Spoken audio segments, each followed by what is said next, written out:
I was just a lad, nearly 22, neither good nor bad, just a kid like you. Hey everyone, welcome back to episode 6 of NBD. If you haven't seen the other episodes, you can see episode 4 and 5 on any podcast player of your choice and YouTube, and episodes 1 through 3 are on YouTube. Today, I'm really excited. I'm here with Maddie, my best friend. Yeah. And we're going to be talking about our friendship and just maintaining a really tight friendship. And our main kind of idea here is that you should treat your platonic relationships the same way you treat your romantic relationships if you want to create like a solid bond. And obviously, it's not really possible to do that with all your friends. Right. I guess this is more for like best friends, which not everyone like prioritizes, and that's okay. You don't need to have best friends if you have a partner, and you have a lot of times when you have a partner, it's hard to even have a best friend. Yeah. And if you just want like more casual friends, that's fine. But a lot of people have asked us about our friendship, and I guess we just wanted to talk about what we do, what works for us, what doesn't, and what we've learned. Yeah, absolutely. Especially over 7 plus years. It'll almost be 8 years in August. Oh my God. So I guess we'll start there. We met freshman year of high school, and we just graduated college. So I guess you can explain how we became friends. Okay, yeah. So we went to the same high school together, YPass, which was a performing arts thing. We were both acting majors, and at first I feel like neither of us really expected us to become super close friends. I would say that too, but I would clarify that at first was like a couple weeks. It was, yeah. And so within a few weeks, I think we started hanging out a little bit here and there, and then in October we ended up going to, was it a St. X? You don't need to say that. I won't specify. We went to a football game together, and we had a sleepover afterwards, and it was basically just like we immediately connected after that. Yeah, it was like the football game that we were gonna go to was rained out, but we were 14 years old. We had nothing else to do with our lives, so we still wanted to hang out, and we ended up going to her house. Yeah. And we just had one of those like classic sleepover talks. But we basically kind of just like divulged everything in our whole life story to each other. So we were basically all caught up. And, you know, when you're 14, there's trauma, but, you know, you can do it in a night. Right. You can, yeah. And so we just, basically spilled everything to one another, which I hadn't really done with any of my friends before. Me either. And also we like from that moment, it was clear we were best friends. Absolutely. Like I wouldn't be afraid to be like, you're my best friend, like right away. Right. And then, so we spent all of high school together. And then I originally went to a different college. And then I ended up going to the same college as Maddie. Not necessarily because Maddie was going here. It just kind of worked out. Yeah. And now we've been living together for the last 2 years. So, best friends. Best friends. So I guess I think it's interesting because we also, I'm just going to kind of explain some of the dynamics of our friendship. We also, even in high school, had a lot of other friends. Mm-hmm. We were, like, I'd say our, like, first year of friendship, it was mostly just us. And then we would, like, insert ourselves into other friend groups as a pair. Like, if someone was inviting me, they were inviting Maddie and vice versa. But pretty much after freshman year, we had different friend groups, which I feel like a lot of people might not expect. And that's also part of the balance, is balancing other friends in a best friendship. Absolutely. Yeah, it's like the same thing as being in a relationship. Your partner's friends shouldn't be your only friends. You should be able to separate yourself, but also keep an identity as like two people in a relationship. Exactly. Yeah, and that's another reason why I think we've been able to stay best friends. And when I say best friends, I'm not using that term lightly. Yeah. Like, and people have said this about us, like, I genuinely see Maddie as family. Yeah. And, like, I've never had another friendship like that. But I think one of the reasons we were able to continue being best friends for so long is because we did have other friends. Absolutely. And I think if we had tried to keep up what we did in the earlier years of like spending every single moment together, I'm sure we would have well, I don't know. I don't think so, but no, but it's so important to allow your friendships to evolve and change and not keep the same expectations, or else you're just going to end up being like disappointed by them. Exactly. And we'll talk in a second about how our friendship has evolved, because it has changed in a lot of different ways. Oh, yeah. And it's remained just as tight, which I can't say the same about my other best friendships. And not to say that they weren't like good or they aren't good, but ours, you know, I think there's something people say about relationships where like long relationships don't last because the two people don't change. It's because every time they change, the people that they become happen to also love each other. Mm-hmm. And if the two people change and they don't love each other, it's nothing bad about their relationship before. It's just that they changed and they grew. But we've really changed and grown and still maintain that friendship. But anyways, we'll talk about the evolution in a second. I guess a big part of this is conflict resolution. Oh my God. Because I think that's a huge part of. So first of all, we have I think the best conflict resolution I have in any of my relationships. Yeah. And it started right from the beginning because we both suffered from like mean girls and stuff in middle school. I'm sure any girl like knows what I'm talking about. Yeah. Just like being left out. And I felt at the time, very scarred from friendships where we got into an argument or we stopped being friends because they were mad at me for something and I didn't know about it. Right. And I remember as soon as we became friends, I told you, like, if you were ever mad at me about something, just tell me and we can talk about it and figure it out. Like, we established from the very beginning that we weren't going to hold grudges against each other or, I guess, lie to each other about how we were feeling. Right. Yeah. Everything had to be communicated to one another.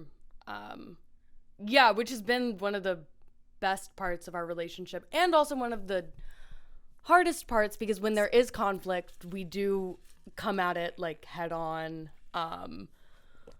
which can hurt sometimes, but it's always been something. As long as we faced it head on, it could be resolved rather than like letting it boil over and creating resentment. I feel like I've never felt like resentment towards you in our relationship. And the only times I have, they've been short periods of time, and they've all been times when I've been like, I'm not talking to her, I'm not telling her, I'm just keeping it in. Right. So I'd say in the beginning, again, this also lends itself to the fact that we were young, but in the beginning, I would say our fights or arguments looked more like bickering, and we would honestly, like, we would bicker a lot. But it was always, we would make up within the hour. Oh, absolutely. Yeah, we would never leave the argument without compromising or agreeing on something or forgiving one another. Yeah, that was never. Can you think of any of our like earliest like I'd say like first 2 years arguments or fights? One of the main things I can think of right off the bat would be like me developing romantic feelings towards one of our friends in our first ever friend groups, and me and that person not telling you and the other members of our group about those feelings. And so yeah, I feel like a lot of the things oh my God, people are gonna think that I like am in love with you, and that's why I was mad. Well, we are in love with each other. Well, of course.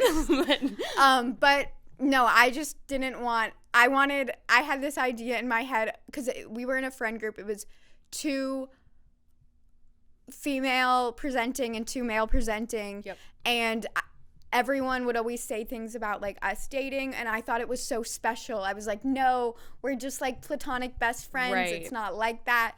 And I felt like it was ruined by them like developing feelings. And I also just thought that that meant that there was now, as our other friend put it, a time bomb strapped onto our friendship. That's why I was upset about it. But anyways, I feel like a lot of the reasons I would be angry at you early on had to do with like lying. I'm not like calling you a liar. No. And a lot, but the thing is about it, so I hate being lied to. Anyone hates being lied to. That's one of the main things. I would say never lie. Right. But also the reason she would lie to me is because she knew that I would be really angry and probably explode, and obviously she's going to be scared to tell me something that she knows is going to make me mad. Right. So I guess that would be a tip would be like, you need I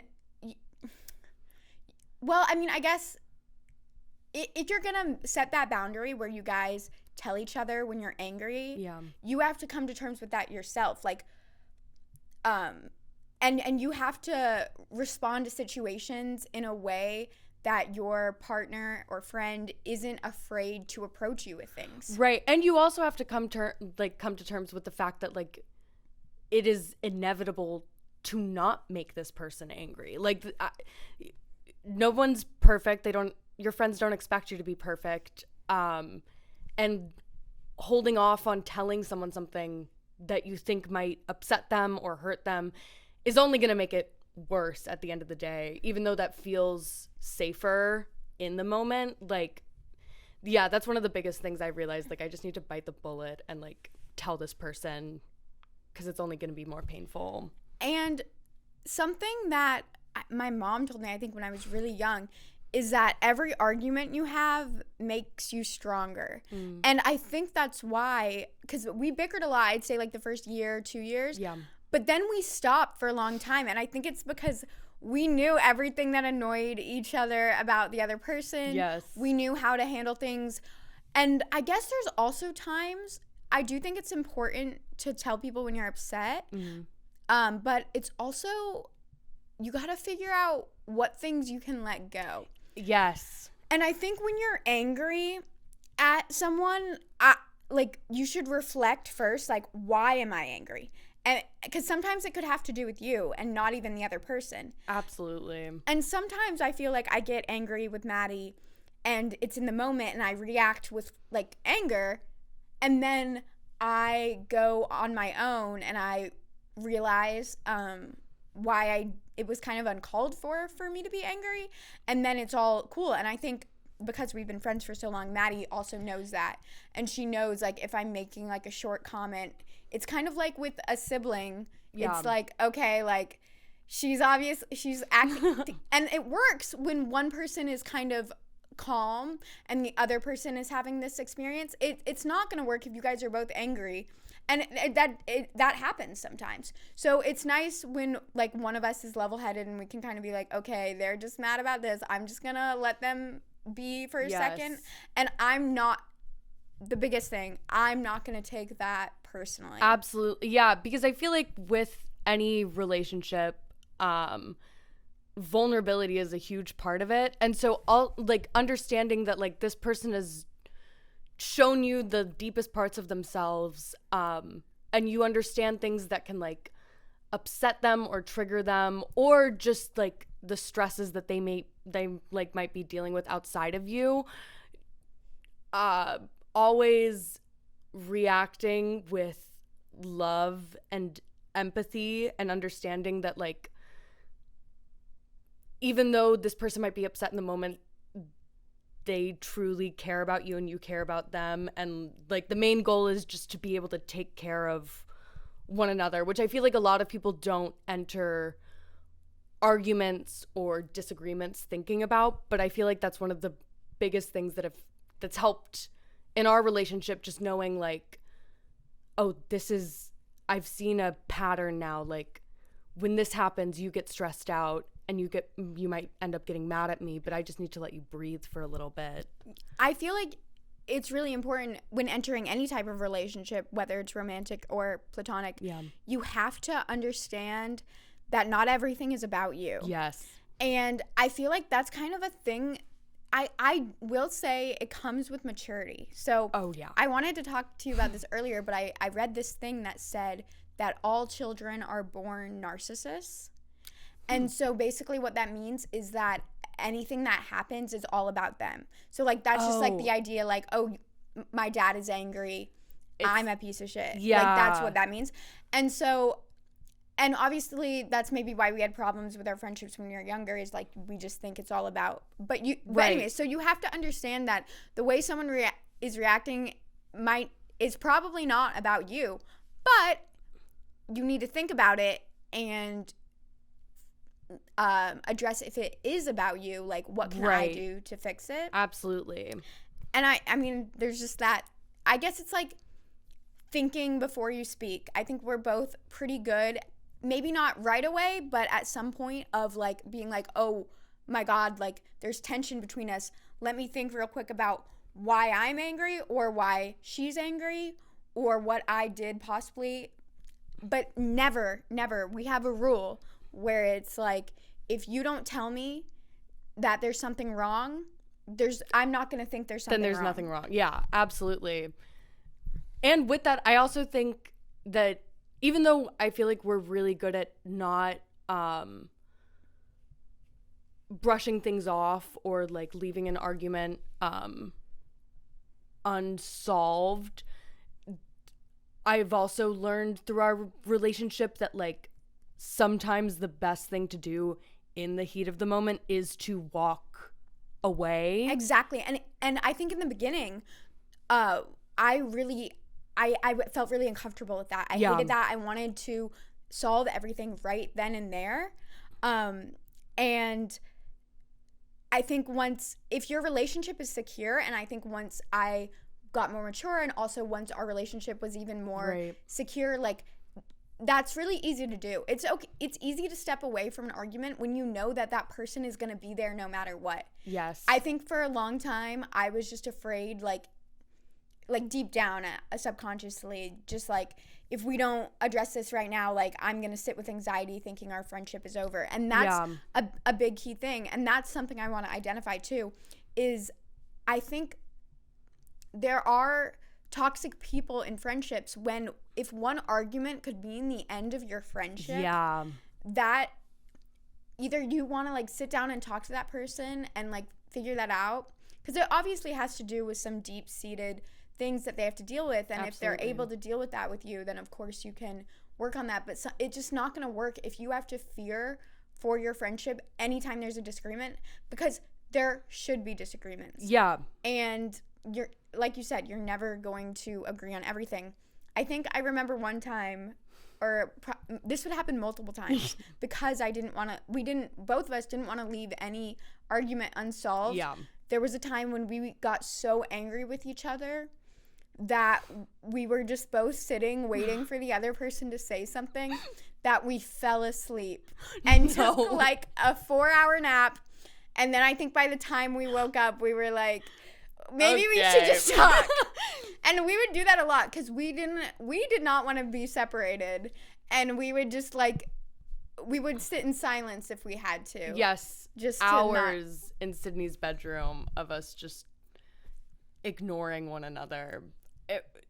That is so But funny. Also paying acute attention to what the other person was doing. Absolutely. That's another thing, is if there is tension or whatever and you guys maybe mutually decide to walk away, you can wait until you're ready to address it, but I would address it when you're ready. It shouldn't be one person always approaching the resolution, because that can make the other person feel like you don't care, and it's kind of an ego thing. You have to let go of ego if you want a solid friendship. Absolutely. Yeah, and understand that just because it's a friendship and not someone that you're romantically seeing doesn't mean that makes it easy. Yeah. And Another thing, well, I guess let's continue about conflicts. Okay. How they changed. So I think at first it was a lot of bickering and just silly things. And then there was some, I guess, like lying. And then it did become hard when we were in different friend groups. Yep. Because not only were we in different friend groups, but we are both really busy on our own schedules. So it's really hard to see each other. And I think a lot of our arguments or fights turned into us really just missing each other. Yes, that's what I was going to say. It stemmed from a place of loving and wanting to be around the other person and that not being a possibility.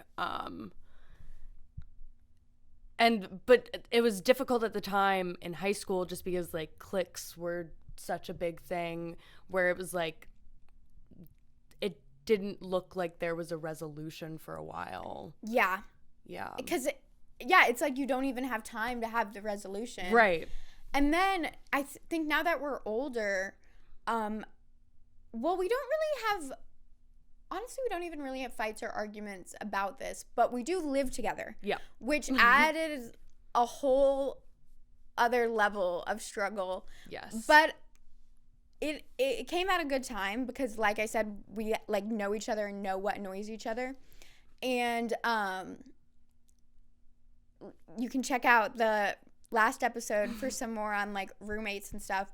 But I do think a lot of times I will be like, I don't even want to say angry with you, maybe like annoyed or frustrated for something like around the house. Oh, yeah. And normally it's just a matter of either eventually I just like tell you like, hey, can you please not do this? Right. Or I, on my time alone, because we don't see each other all the time. Yeah.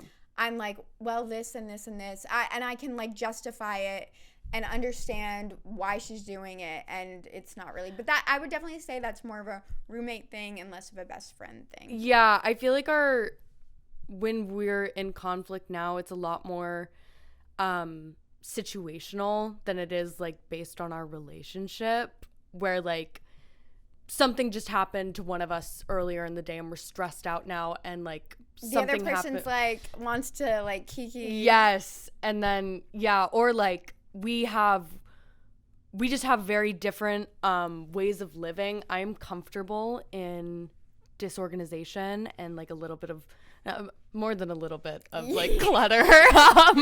But Sydney is the exact opposite. And so one thing that I have had to learn is just how to manage that, but also understand that when I can't do that, just because it's not something that's like programmed into me, like to give you the grace to be upset about it because it's something that you really care about. Right. Exactly. Yeah. And so one thing that and just whenever you have a thought like this, just shout it out. Yes. One reason I think our friendship works really well is that we are not just like each other. I do see like best friends that are like, oh my God, we're just like each other. And I'm sure their friendships work. I'm not like hating on their friendships, but we're very different. Like I said, we had different friend groups in high school. We like to do different things. And then, I mean, we have a lot of things in common. So it's like a Venn diagram. And I guess that's just any two people. But I would say, sorry guys, my foot's asleep. I would say just that really helps us. And I think, I mean, again, this is something when you're younger, but I feel like I see tons of adults who are like this too. Jealousy. It's really hard if there's jealousy. If you feel like you're competing with your best friend, that's not helping either of you. No, absolutely not. Yeah, I feel like something that's also really helped is that we also just have extremely different perceptions of the world around us, and like we're just like wired totally differently. And I think that not only is that nice to have like someone who isn't exactly like you, but it also is like a really great growth point to come from, where it's like, oh my God, like not everyone perceives the world like I do, or and so it's just like, I don't even know where I'm going with No, this. I definitely agree that it's been such a great gift of our friendship. They always say you grow a lot in relationships, and I understand that. And I think I am more wise because of our friendship. Yes. And you learn so much by understanding someone else's point of view. And that's one thing about us being different that I think causes conflict is, and I think this had to do with a lot of our arguments in the beginning, is I'm a very direct, blunt person, and you can be more passive. Yeah, absolutely. And I would say, like, the passivity in anyone, it's like my biggest pet peeve, and it annoys me.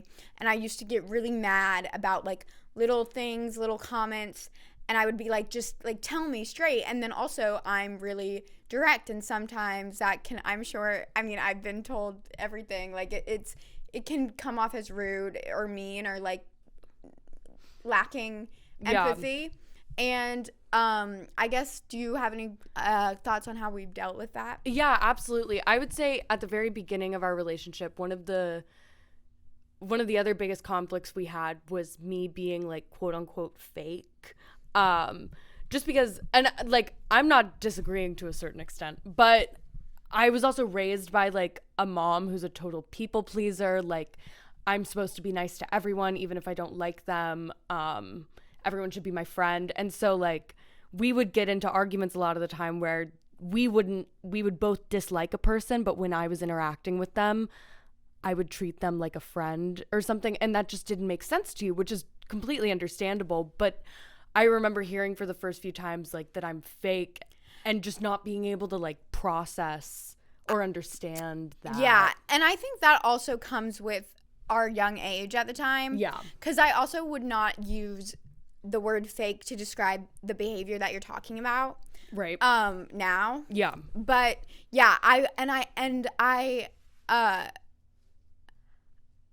just am, I've always like, but I think in our friendship, you've learned a lot of how to say what you mean because of acceptance. Like, we've like created an accepting environment. Yes. And when there isn't an accepting environment, of course you're not going to say what you mean. Right. To protect yourself. Absolutely. And I think that even though at the time when we first were addressing the like way I would treat people or act around people that we didn't necessarily like, I couldn't understand it, but I feel like your intentions were always good and that you wanted me to be someone who was able to make boundaries for myself or just like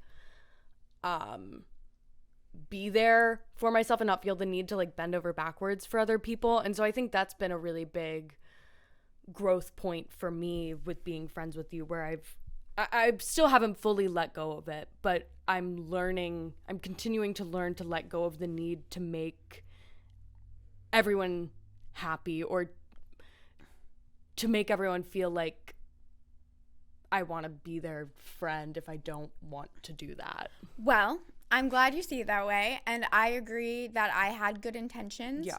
But I will say that that is another problem and something I think you should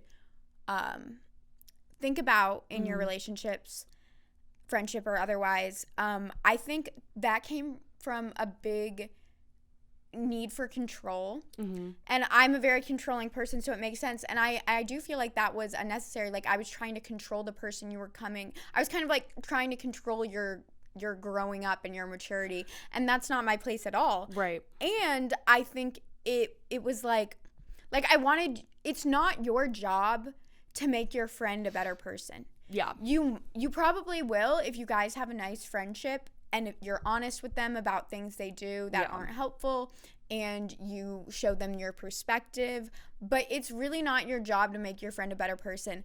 Also, and I feel like this was a big thing with our fights in high school, and I see tons of like memes or posts about it where I feel like a lot of people do this. It was a really hard lesson for me to learn. I think I know where this is going. You cannot control your friend's relationship. Yep. Yep.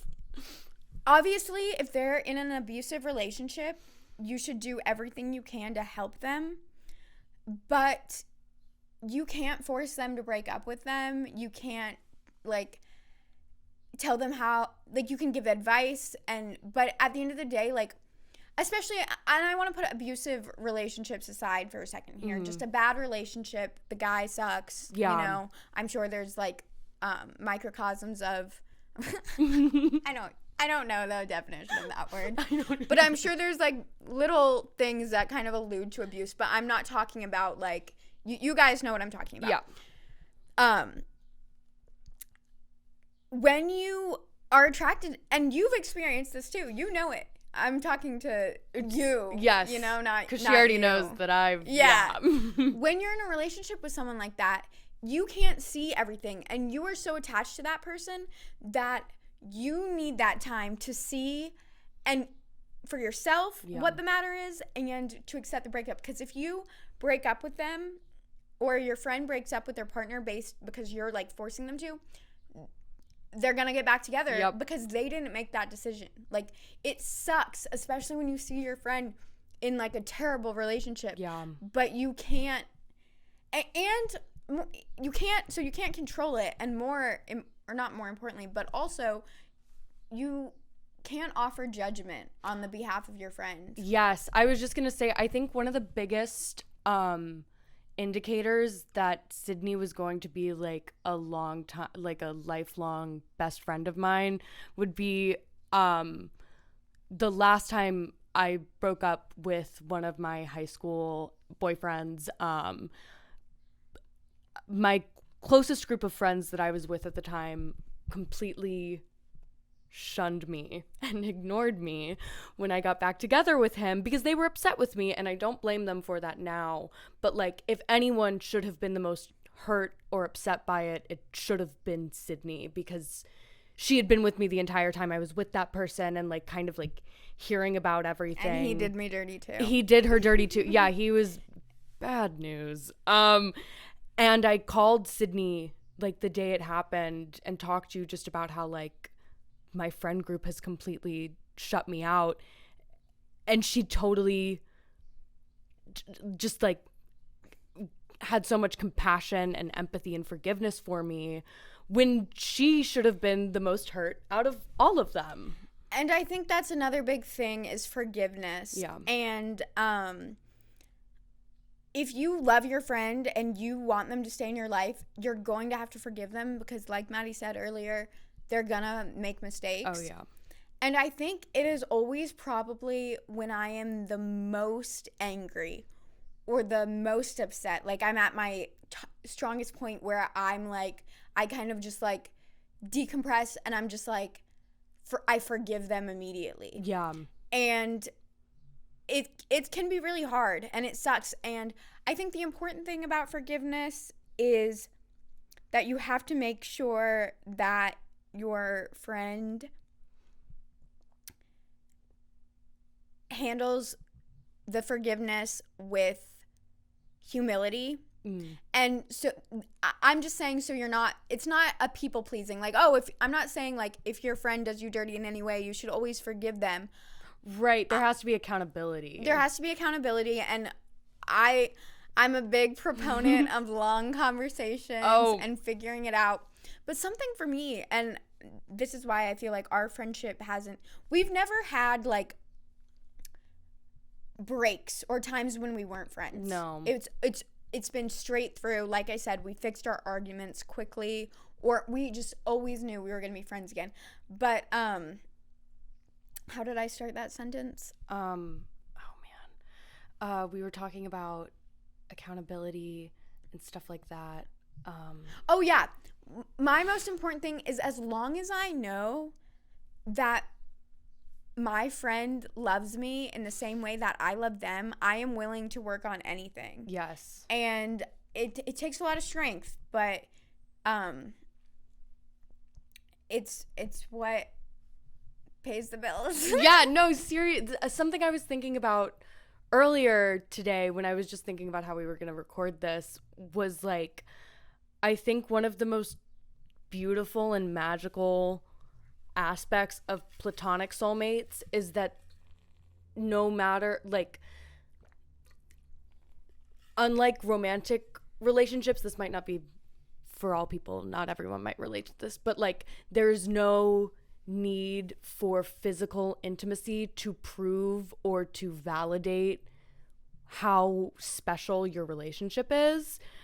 And like I feel like a lot of people don't really experience or feel that in general, but it's such a like powerful thing, just knowing that this person is always here for me and I don't need anything physical to or tangible to show me that. I think it's also powerful in the way that when you're really secure in a friendship like we are, you don't need that loyalty. Loyalty's the wrong word. The exclusivity that you need to feel special in a romantic relationship. I know there's polyamorous relationships too, but like normally in a monogamous relationship, like obviously you're not going to feel loved if your partner is cheating on you or is like has another partner. Right. But like one thing that's really special about friendships, but also makes them really hard in a best friendship, is that I have other friends. Yeah. I have other friends and you have other friends. Right. I have other friends and you have other friends that we call our best friend. Yeah. And it's not, even though I think those people know and we know that at the end of the day, we're the best friends. Yeah, come on. But you know what I mean, and you know how special those people are, and you validate those relationships, and they validate, and none of our friends who we call our best friends or who call us their best friend feel offended by the fact that we had this, because they understand it's just such a pure bond. Absolutely. So it doesn't need the exclusivity, and then it also doesn't need the time and space that romantic relationships. Yeah. We've lived in different cities and known we were still best friends. We've gone weeks without hanging out and known we were best friends, weeks without even like texting, or maybe I'd say normally there's always at least like an IG post or a TikTok sent. Right, maybe not FaceTiming, like weeks without FaceTiming and stuff, but we've always known. Yeah. Like, and I think that's one of the best parts about best friendship, that also like we've joked about this before, like wishing that more people had what we had, where like I can be dating someone who I think is like super awesome and we end up breaking up, like no matter what's happening in my romantic life, that I get to like go home and talk to like the best person in my life who I know I'm not gonna lose. And like I feel like that would just be so beneficial for more people. I feel very lucky. I also do, and we've thought about it a lot separately, and we've talked about it where we're like, oh my god, how do I have this amazing friendship? Even in high school, in our early days, I was like, this is just the best friendship ever. Yeah.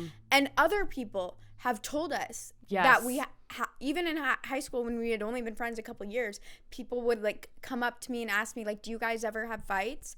And I'm like, yeah, all the time. Yeah, people were mystified by our relationship in high school. And people thought we were dating. Yep. And I think anyone who sees this is going to be like, wow, they want to be with each other so bad. But I think the thing is, I think like I don't think we'd be compatible romantically. No. But I do think maybe if we met each other later in life, we might have tried that. Yeah. But I think because we've known each other so long, even though we both like women, that like we are like sisters. Absolutely. So it doesn't make sense anyway. Yes. But this is coming at a good time or a bad time, this conversation, because we've went to high school together and then we went to college together and lived together, and we're about to move apart. Yeah. And our relationship is going to change in ways that we've never experienced. Yeah. And that's going to be really hard, but we'll cross that bridge when we come to it. And again, it's just, we know deep down, we do call each other platonic soulmates. Yeah. Because we just call each other soulmates, to be honest, because that's so ugly to put there. Yeah, we don't need that extra. But we don't need to, I guess what the physical affection, the exclusivity, all that, it comes down to just the fact that we don't feel like we need to prove or validate our love for each other because we just know for a fact that it's there. Right. Yeah. There's no like amount of distance or time spent apart that could possibly make me like reconsider how close we are, which is pretty cool if you ask me. And so I kind of want to talk about some things we do together as best friends and things that people can do. So first of all, we're both very contemplative people and reflective people. So first of all, we have conversations like this all the time. Yeah. Where we just hype our friendship up, but also where we talk about some bad things, but also just reflections on the world. Yeah. We talk about like nuanced topics like social justice issues. Yeah. The way, like, the role of an artist, like, I'm just like, right. Or like the way other people, like, just we analyze things together, and I think that's a really powerful thing that we do together. Absolutely. So other lighter things as we've gotten older, we've been doing this thing for the past like couple of weeks where we hang on Saturday nights. We always hang out and we kind of will like get dinner or make a craft or make a meal together or go on a walk and like we drink, we go out and have fun, and I think that's really fun. Oh yeah. I think doing art together is something we really like, which we used to do all the time. We used to paint together, and that works because we're both artists. Yes. If you don't like art, like hiking, we also do that together. Yeah. Or like little crafts. Yes. I know, I'm trying to think now. Yeah, I think it's important. Porch sitting. Yeah.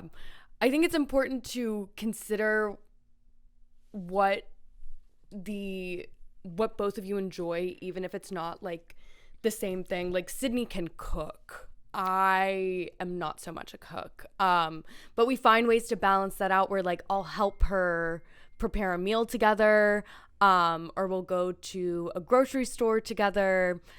And we both have like a deep love for food, and so we've been going to different restaurants and trying different foods that we've never had before. And I think that's just something like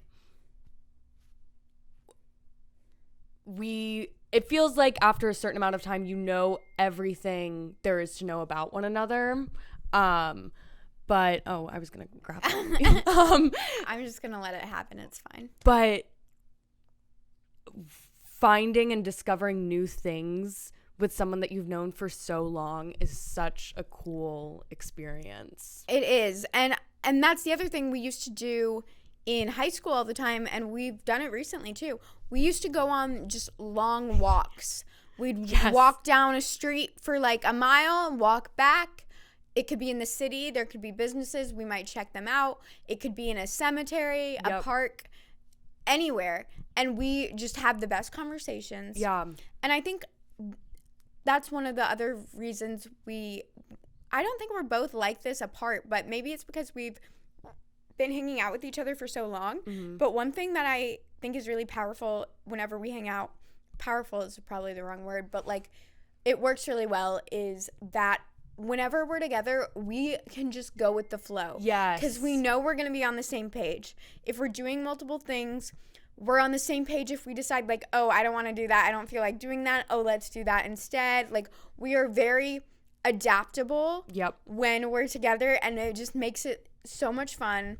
And the reason why we have so much fun doing those things, and I guess maybe is that we don't need to be doing anything to be having fun. That's exactly what I was going to say. I was going to say the biggest thing with like hanging out with you is that there doesn't need to be an activity or a plan, or something to kind of buffer between us. Like, we do things when we hang out, but we're hanging out to be with one another, like not to do the thing. Exactly. And even when we end up hanging out when we have nothing to do, we always have a really good time just because we love being with each other.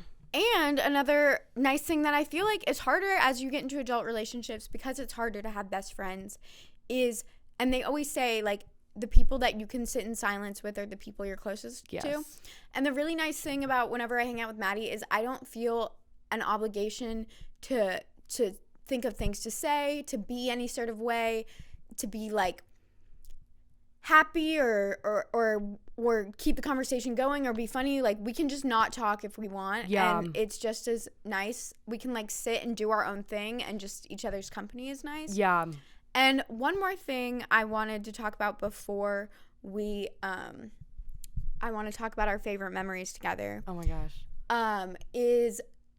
And this obviously comes with time spent in our relationship, but we're really good at sensing each other's emotions. And through the time we've spent together, we learn how to handle each other at those emotions. And I think obviously that comes with just knowing your friend and making observations and taking initiative to be responsible in your relationship. Yes. But also, it's, especially now that we're adults, like, you might need to tell your friend, like, when I'm sad, I don't even want to be talked to. Right. When I'm sad, this or that. But I feel like you're really good at understanding when I'm stressed out and either, like, doing whatever you can to help me with whatever I'm trying to do to not be stressed out, or being like, okay, I'm gonna leave you alone. Right. Yeah. Yeah, that has been a really big thing, because I think early on I could sometimes push you further or stress you out even more, just because I'm the kind of person who wants to, like, I'm, like, hands-on. I want to, like, do whatever, and that can sometimes overwhelm people. And so I'm really, and that would also hurt me for a long time, where I was like, oh my God, nothing I can do is gonna, like, help this, or I'm making things worse. And so I'm glad that it's been good for you too, because I think one of the best things for me has been learning, like, okay, this is not about me. Like, I need to step away and give you some time, and not even, like, in an angry or upset. It's, like, completely neutral, where I'm just like, this person needs space, and that is okay. And I think you understand that with me too, especially living with me now. That's what I was gonna say. I need to be in my room, like, by myself a lot, recharging my social battery. And I feel like sometimes it happens where we do cross paths and we're in different sides of the spectrum. And I think one or the other of us will just be short. Yes. And you can, maybe for a couple seconds, like, you're like, oh my God, is she mad at me? But then it's like, you have that time, you remember, like, what are you talking about? We've been doing this for 7 years. Yep. Like, she's just not in the, and because when you live with your best friend, you guys are going to see each other when you didn't make plans to see each other, or when you might not want to see anyone. And exactly. So yeah, it's funny, it's gotten to the point now where, like, you could be bringing in groceries and I can be walking upstairs to go to my bedroom, and within, like, a greeting, like, both of us being hi, like, just saying hi or something, I'm like, oh, okay. Both of us being hi. Not like that. I can tell instantly from that, like, 2-second exchange, like, oh, she's not in the mood to talk, or oh, she is in the mood to talk. So Yeah. Like, I feel like that's become a really helpful thing, where we know how to read each other really well now. But we also, I think it's also really important that we can put those feelings aside if we know that the other person needs us for something. Like, when we knock on each other's doors and we might not totally be in the mood to interact, we still, like,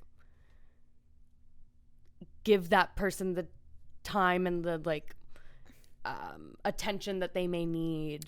Yeah, because there are definitely times when I want to talk to you or I need something from you, but I'm like, I don't know if she's, like, in it. But if I, at any given time, like, I know that if I open your door, and, well, I would never open your door, but if I knock on your door and you open it and slip out, don't tell them. It's really clean, I swear. and I have tears, like, streaming down my face, like, whatever you're doing, you'll stop. It will drop immediately. Yes. That reminds me of Canada. Like, oh yeah. Just, you had trouble. What happened in Canada? Well, Sydney was in Canada, not to flex. But anyways, you were having trouble with your flight, right? Like, it kept getting delayed, and then it ended up getting canceled or something. Yeah. Or, like, it was, like, pushed back to, like, the next day or maybe in 2 days or something. And I just really, at the time, like, I wanted to be home so bad. And I called Maddie, like, crying, not even asking for help. I don't know what happened, but basically, like, immediately, Maddie's family, literally, she did have her brother does live in Canada. Yep. But her mother, her father, who aren't together, and her brother all were separately trying to find either a place I could stay or a new flight. And, like, they all, like, immediate, like, and I don't even think we had talked the whole time I was in Canada. No. And not before that, because, like, you weren't here at the house. Yeah. Like, we hadn't, like, but it just immediately, like, anything they could do to help me. And that's another thing is I feel like our families aren't, like, besties and, like, whatever, but our families do honor our friendship for what it is. Oh, absolutely. Yeah, that's the thing where, like, my brother has met you, what, once? One time, yeah. But all of my family knows, like, if Sydney needs help, we are going to do whatever we can because, like, Maddie loves this person like a family member, so they just, and I feel the same way with your parents. Like, if something were to happen to me or with your brother, like, I can trust that I have this group of people behind me to support me. Yeah. Even though I might not be super close to them, which is really, really special. It is. So I knew that there was no way we would be able to pick, like, just one of our best memories. So I just want to talk about some of our favorite memories or best stories that we have together. Oh my God. To get the ball rolling, one of my favorite things that we did together in high school, we used to walk to Taco Bell after school nearly every day. Almost every day. And we got Baja Blasts all the time. The freezes specifically. Don't you hate when they give you the we would get those first, not just after school. That was the 24/7. We were always getting Baja Blast freezes. It was bad. But we would go to Taco Bell after school, and Maddie is an artist, but I really like the way she draws, like, not stick figures, but, like, kind of like cartoons. Yeah. And we would just sit at Taco Bell, and I would either, like, tell her what cartoon I wanted her to draw, or she would come up with something. And it would always be, it was just so much fun because I would be like, okay, draw our math teacher as a woodland creature, and then have me saying this, and it would just be fun and silly. It was so silly. And one thing I really liked, you did this a couple times, is there would be cartoons of, like, our arguments. Like, yes. Like, I remember one time I was, like, kind of, like, annoyed with her. We were just, like, bickering, and I was in line, and she was, like, drawing while I was in line. And then when I got back, oh, that's lovely. When I got back, she, like, showed me the drawing, and it was, like, a drawing of me, like, crossing my arms and being pouty and, like saying something, like, sassy about Maddie, and, like, Maddie just, like, rolling her eyes or something. And that's another thing I think about our fights is, like, seeing Maddie accept my sass, or, like, when I would be, like, short with you or like, bickery with you, and then you would be like, oh my God, you hate me. Like, just you addressing it was like, oh, how could I even be mad? Right. Yeah, that was really helped end a lot of, like, just brief arguments. Oh, I loved making those drawings. Me too, and I still have all of them. You do? Yeah, she has so many of them. I think, oh gosh, I got to go to New York for, like, 6 weeks for this program, and Sydney got to visit me. Was it just for a weekend, or? I think it was a week. Okay, yeah, and it was so incredible. Just, I had been hyping her up the entire time to all of the people I was, like, staying with, and so they all knew, like, when Sydney was coming, it's gonna be a big deal. And, like, we, like, ran through Central Park together and just did all of these, like, crazy, silly things. And we were only, like, 16, so it was really exciting to be doing all these New York things. And we were there alone, and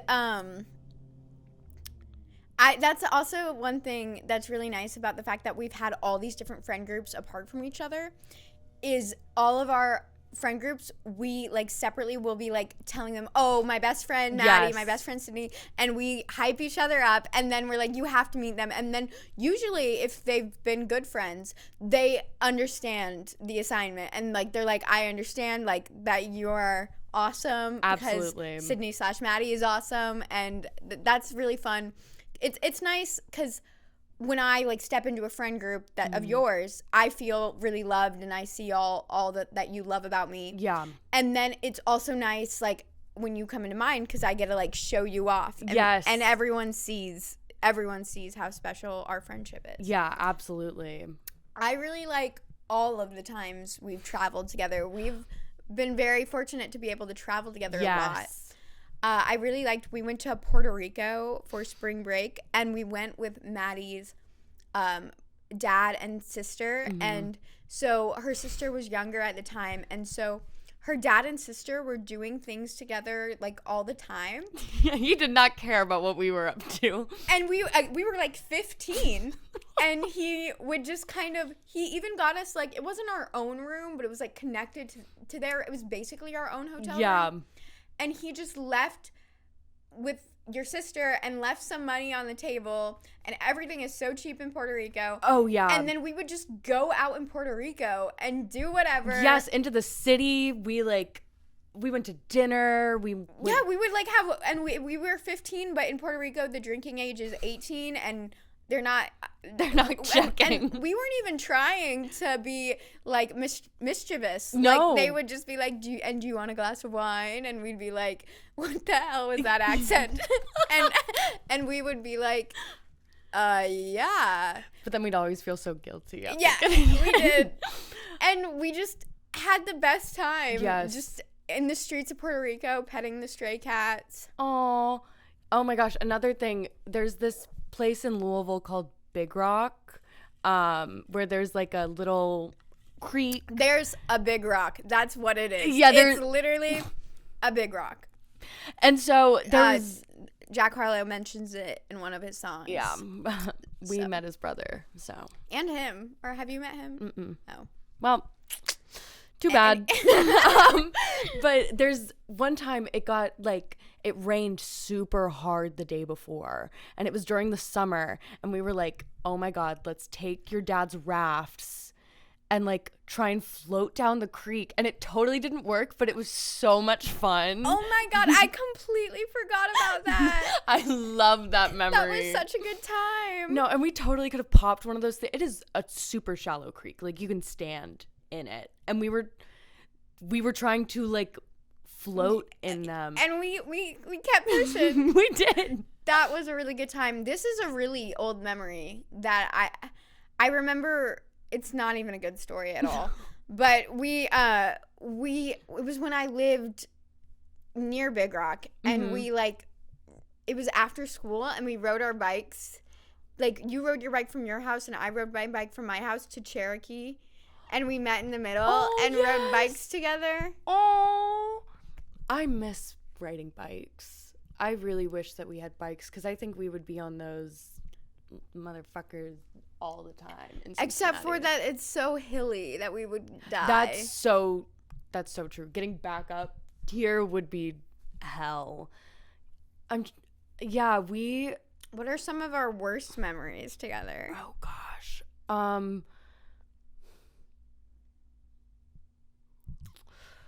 Do you have one? I mean, I guess just that time that we snuck into her boyfriend's house. Oh my God. And oh my God. It was terrible. I like literally watched them make out. And I was just in there. No one else was there. It was just me and them. And then like we fell asleep, and it was a day when it was a weekday, but we didn't have school for whatever reason. Yep. And his dad apparently didn't know that we didn't have school. So he came downstairs to wake his son up. Yes. And they were laying in the bed. I was laying on the floor. So sorry. And he shook what he thought was his son awake, but it was actually Maddie. But Maddie was smart, and she immediately just tried to pretend to be Him. The guy. The guy. And at first, his dad didn't even realize. No, he totally fell for it. I was like, oh my gosh, Dad, sorry, I just wanted to sleep down here. And then he woke up, the boyfriend, and he did not understand the assignment, and it exposed everything. And then his dad was like, who are you? And that woke me up. And so we were just immediately like, okay, we have to get the hell out of here. So we just like ran out of his window. I guess we just didn't want, like, I don't know. We just didn't want to deal with any more confrontation. Yeah, I don't like angry parents. No, and I didn't want my parents to know where we were. And so I was like, best thing to do is book it. But we left. It would have been like 6 a.m. and it was still dark everywhere. And things weren't open, and we were on the street, and it was like a suburban place. So like the street that we got to, the main road, was like not a highway, like an expressway, like what a real highway is. If you guys know the difference, you can Google it. You know what I mean? How highways are. Okay. So we're like, there's nothing in sight, and we had to walk, and it was like rainy. Like it wasn't pouring rain, but it was like uncomfortable. And we had to just walk and walk and walk for like an hour, and then we had to wait until the Panera that was there to open up so we could like have something to eat. And the worst part of it all was that Maddie was covered from like chin down with hickeys. Like, I mean, like it covered like dark brown. I've changed so much, I swear. And we weren't wearing like real clothes. like we're covered up, but it looked like shabby. Yeah. And it was the rain, and so we probably just looked like a mess. The people at Panera were probably so concerned for our well-being. So worried. Oh my God. Yeah, because also just the events that happened leading up to that drained the life out of us. And so by the time we got there, we just looked like shells of people. Yes. Basically. We were very disheveled. I feel like we could probably go on for hours, and maybe we will. Maybe we will go on for hours, and we can talk more about anything. Yeah. Leave your questions in the comments below. Leave your questions, everybody. I guess so. Yeah. So if you want a solid friendship, you need to treat it the same way you treat your romantic relationships. Yeah. And I mean, you just got to figure out what's important to you. If that's not important to you, that's totally okay. I think I'm not as focused on romance in my life, and I feel like you are to a certain extent not as focused. So this is something that's really special to me. Absolutely. And I feel like we're like, as like marriage is going out of fashion, this could be like a thing. Like your partner in life could be a friend. Oh yeah. And like I would be totally okay with that. Oh yeah. I would. I mean, I've already loved the 7+ years we've spent together, so I feel like. Oh yeah. And no, you finish your sentence. No, I was just gonna say, I feel like everything we've made it through now, there's nothing that could happen that I wouldn't want to like spend the rest of my. And I feel like to a certain degree, no matter where we end up with our romantic relationships, your relationship is going to be one of the most important, if not the most important relationship for the rest of my life. Yes. And if my partner didn't understand that, then I couldn't be with them. Yes.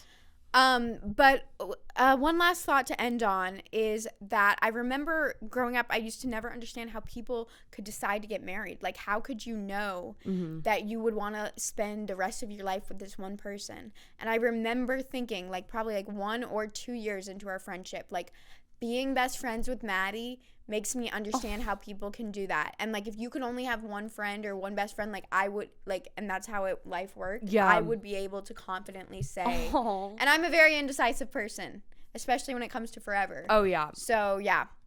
But anyways, I love you. I love you. Oh my gosh. We just hugged for the audio listeners. But yeah, thank you for joining me. Oh my gosh, thank you for having me. I'm gonna have to have Maddie back on real soon. Hell yeah. Thanks for getting busy being born with me. Bye. Take my advice, or you'll curse the day you started rolling down that lost house.